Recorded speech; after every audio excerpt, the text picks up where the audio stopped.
After a serious car crash, I reached out to my girlfriend, hoping she could come get me from the emergency room. Her reply was cold. Sorry, I'm out having lunch with Julian. Can't just leave. I responded with a simple okay. She had no idea how much that moment would change everything. A police officer approached her table during that same lunch, and what he told her flipped the entire vibe of her casual outing.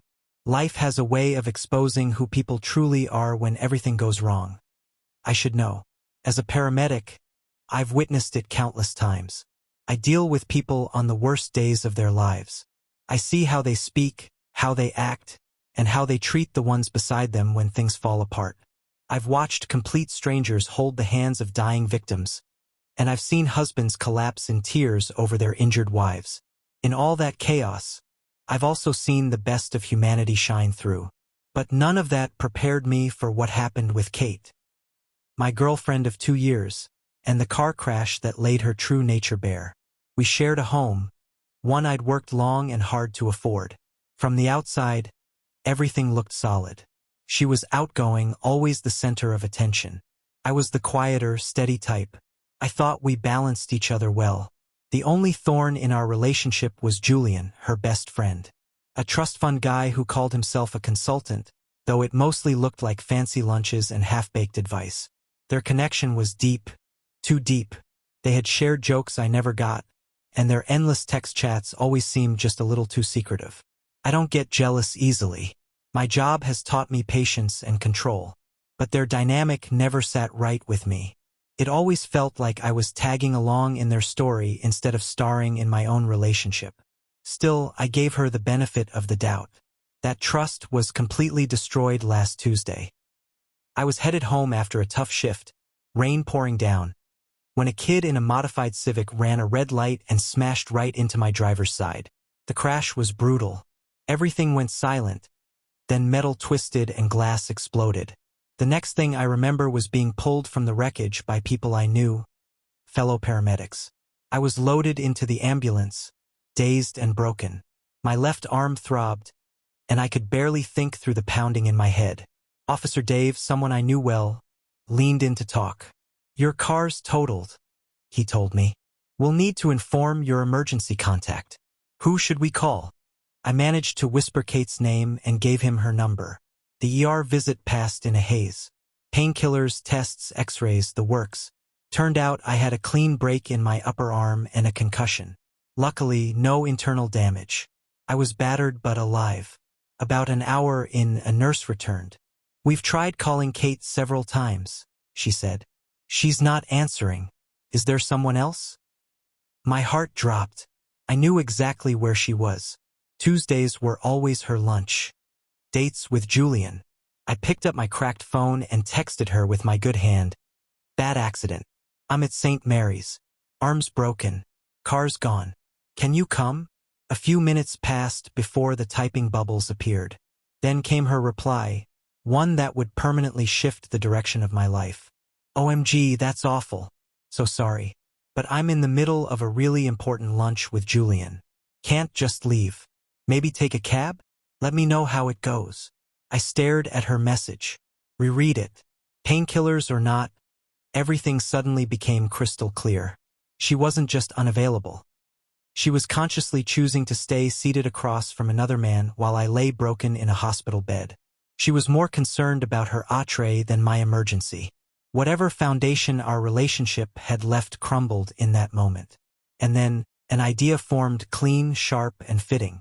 I snapped a screenshot of her message and replied simply, okay. Then I called Dave. Hey, it's Adam. Thanks for earlier. Listen, I know you guys were trying to reach Kate. She's not answering, but I know where she is. She's downtown at the Gilded Spoon. If someone could talk to her in person, it'd help complete the report. Dave got it instantly. Got it. We'll send someone now. Focus on recovering. I leaned back against the stiff hospital pillows, trying to find some physical comfort. But emotionally, something had already shifted. Kate was apparently in the middle of a very important lunch, and I had a strong feeling it wouldn't stay uninterrupted for long. Date 1. That hour in the ER turned out to be one of the most revealing hours of my life. My arm throbbed and my head ached. But the real pain wasn't physical anymore. It had been replaced by a strange calm, a kind of cold focus that only comes after a deep betrayal. I wasn't heartbroken. I wasn't even sad. It was like all those normal emotions had been burned away by the intensity of what had just happened. All that remained was clarity, and a quiet, sharp determination to act. Mike, a friend and fellow paramedic who had been in the ambulance that brought me in, dropped by to check on me. He saw my face and instantly knew something was off. And it wasn't just the sling on my arm. "What's going on, man?" he asked. "You look like you're about to launch a military operation." I showed him the message Kate had sent. He read it, blinked, and his expression darkened. "You're joking," he muttered. "She stayed at lunch with that Julian guy after you told her you were in the ER?" "Yep," I said. "She made her choice." "So what now?" he asked.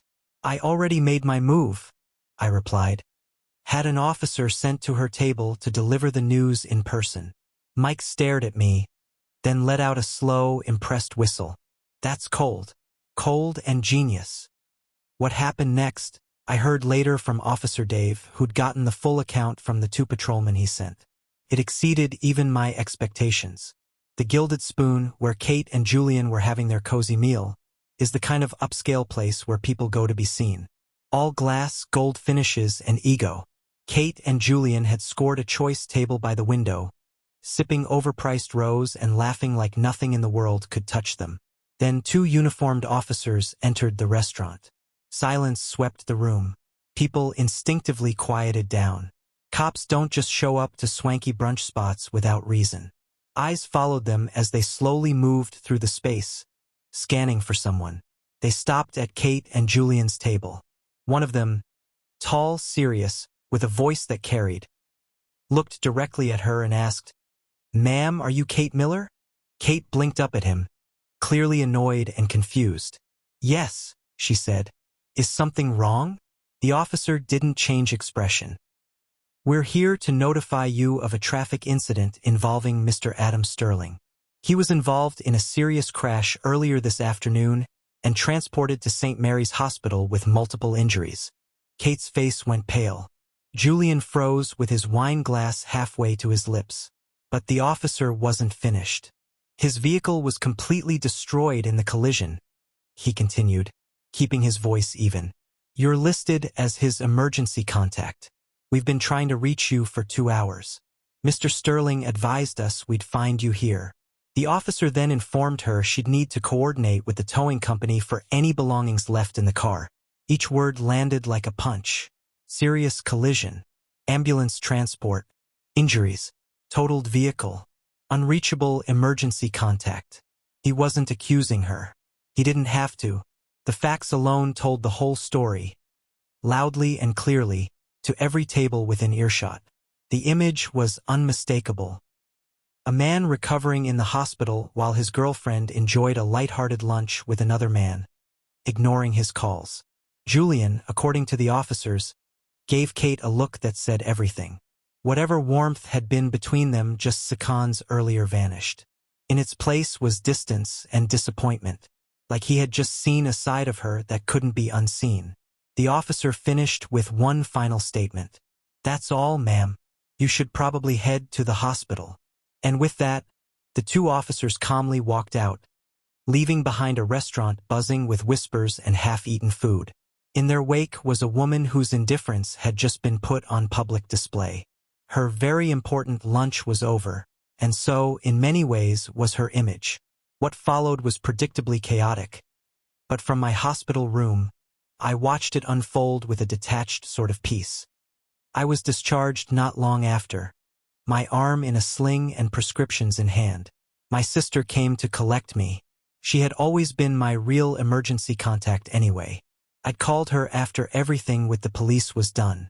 When I told her what Kate had done, and how I'd handled it, she was livid.